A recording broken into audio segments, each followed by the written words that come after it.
Hi, welcome to Gene Rants. I'm Gene, and first order of business today is to welcome some new subscribers. In the last few days, I got 5 new subscribers. Usually they trickle in 1 or 2 over a long period of time, but in the last few days, I got 5. Maybe that's the snowball at the top of the hill going, top of the mountain going down, and maybe the rate's going to pick up. And who knows, maybe I'll get a 6th subscriber in the next couple of days or so. I have a ways to go to catch up to Mr. Beast, if you know who he is. If you don't know who he is, he's got, I believe, I haven't checked lately, but he hundreds of millions of subscribers. He has the biggest YouTube channel. So if I'm going to catch him, I got a ways to go. But you know, the longest journey begins with a single step.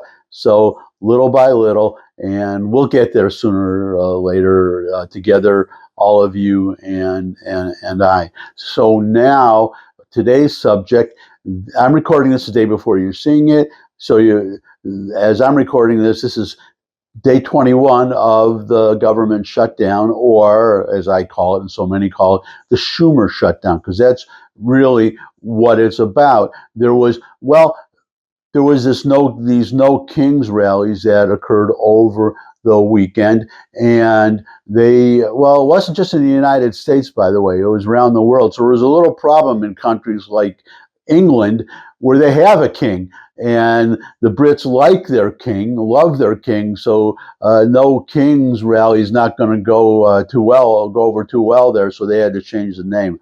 But anyways, there was a theory or a prediction some people were making that Democrats are going to cave pretty soon on reopening the government, but they were waiting for these rallies the No Kings rallies to finish, because they didn't want to do it before the rallies and just get attacked by speaker after speaker, left-wing speaker over the weekend. So they waited. But as of today, they are still sticking to their guns. The Democrats are. They are still not voting to open. I think it's 11 votes by now, 12 if you count the original initial vote in the House. But Senate, I believe, seven votes, and Democrats are sticking to their guns. Now there is enough. So one, they could be afraid of their base, afraid that they're going to get primaried. That's why you have this term, the SCHUMER shutdown, because it's pretty obvious. I mean, you can always debate if you want to, but it's pretty obvious that Chuck Schumer is keeping this thing going because he's afraid of being. Remember, he voted, well, all these Democrats did, they voted 13 times for this identical continuing resolution, which is a clean resolution. There are no, in the past, there would be, say, whichever party was in power, but say the Republicans in this case would attach certain things from their wish list to the continuing resolution and use the continuing resolution as leverage to get people to vote for it and get the opposition to vote for it. And then they would horse trade with, in this case, would be with the Democrats to give up some of their wish list and maybe give some things to the Democrats in order to get the votes. But this is a clean bill, and this is the first time in history that anyone has shut. I mean, we've had shutdowns before. This is the first time that we've had a shutdown over a clean bill where the Republicans did not attach anything to the bill. It's just a complete. It actually continues the Joe Biden Democrat budget. And the Democrats are trying to use this to keep the government shut down, create leverage to force Republicans to accede to $1.5 trillion of new spending.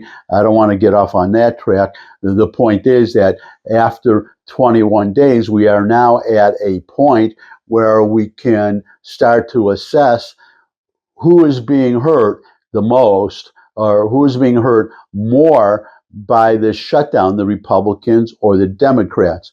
And there have been, well, I'm going to share a poll with you right now. The question is, because in the past, whenever we had the shutdowns, Republicans always got the blame, the public, no matter what the facts were, and no matter when we had divided government, no matter which part of and we don't have divided government this time.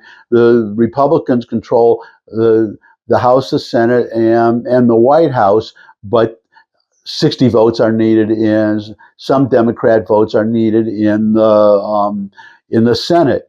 So that's the only leverage the Democrats have, and they're using it. So the question is, well, I mean, in the past, what has happened in the past is the Republicans always got blamed, no matter how the division between the parties worked out among the two, the legislative and the executive branch. So if you had a Republican president refusing to sign a budget, that president got the blame. If you had a Democrat president and a Republican House or Senate or both, legislative branch, then the Senate and the House, one or both, got the blame because they controlled by the Republicans. Republicans always got the blame.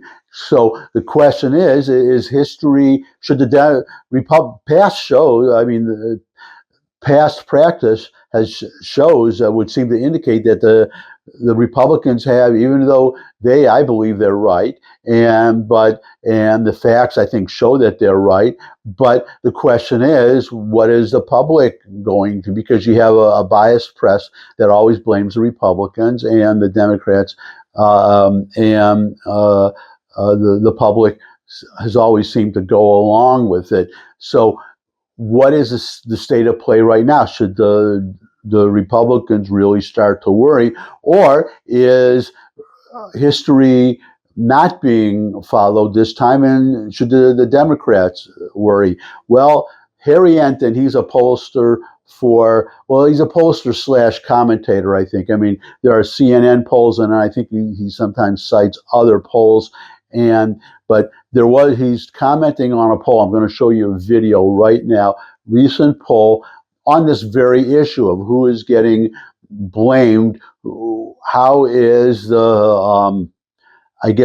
how is the government shutdown, the Schumer shutdown, affecting both parties' prospects in the midterms coming up in 2026? So here is Harry Enton.